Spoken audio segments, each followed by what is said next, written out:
Hello everyone, అందరూ ఎలా ఉన్నారు? ఈవేళ చికెన్ సుఖా రెసిపీని ఎలా ప్రిపేర్ చేసుకోవాలన్నది చూద్దాం. ముందుగా చికెన్ని బాగా వాష్ చేసుకొని అందులో తగినంత ఉప్పు పసుపు వేసి ఫ్రిడ్జ్లో మినిమం 30 మినిట్స్ అయినా పెట్టుకోవాలి. ఆ తర్వాత కళాయిలో కొంచెం ఆయిల్ వేసుకొని 5 నిలువుగా కట్ చేసుకున్న ఆనియన్స్ని లైట్ బ్రౌన్ కలర్ వచ్చినంత వరకు ఫ్రై చేసుకోవాలి. అలా ఫ్రై చేసుకున్న ఆనియన్స్ని ఒక ప్లేట్లోకి తీసుకోవాలి. ఆ తర్వాత అందులో మిగిలి ఉన్న యాక్సెస్ ఆయిల్ని వేరే బౌల్లోకి షిఫ్ట్ చేసుకోవాలి.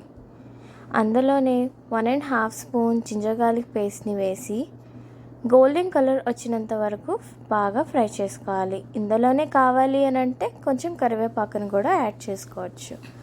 ఆ తర్వాత అందులో 7 గ్రీన్ చిల్లీస్ని కూడా యాడ్ చేసుకోవాలి. బాగా ఫ్రై చేసుకున్నాక 1 మీడియం సైజ్ టమాటోని కట్ చేసుకొని అందులో వేసుకొని బాగా వేపుకోవాలి. అలా బాగా ఫ్రై చేసుకున్నాక కొంచెం చింతపండుని వాష్ చేసి అందులో వేసుకొని బాగా ఫ్రై చేయాలి. చింతపండుని మీ క్వాంటిటీకి తగినట్టు యూస్ చేయండి.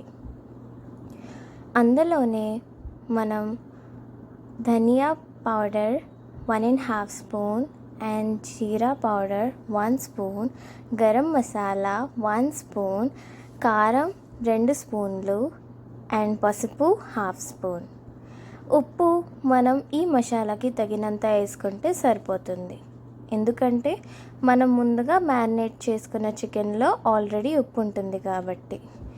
ఈ మసాలాలన్నీ బాగా ఫ్రై చేసుకున్నాక ముందుగా మ్యారినేట్ చేసుకున్న చికెన్ ఇందులో వేసి బాగా వేపుకొని ఒక 15 మినిట్స్ మూత పెట్టి కుక్ అవ్వడానికి ఇవ్వాలి. సిమ్ చేసేయాలి. ఆ తర్వాత అందులోనే 2 గ్లాసెస్ ఆఫ్ వాటర్ని వేసుకొని 20 మినిట్స్ మీడియం ఫ్లేమ్లో పెట్టి బాగా ఉడకనివ్వాలి. అవి బాగా ఉడికిపోయినాక ముందుగా ఫ్రై చేసి పెట్టుకున్న ఫ్రైడ్ ఆనియన్స్ని దాని మీద వేసి ఒక 1 మినిట్ స్టవ్ మీద అలా ఉంచి స్టవ్ ఆపేస్తే అంతే, చికెన్ సుక్కా అనేది రెడీ అయిపోతుంది. ఈ చికెన్ సుక్కా రెసిపీని రైస్తో కానీ రోటీతో కానీ చాలా బాగుంటుంది. ఈ చికెన్ రెసిపీని మీరు తప్పకుండా ట్రై చేయండి. And if you like this video, please like, share and subscribe. Thank you.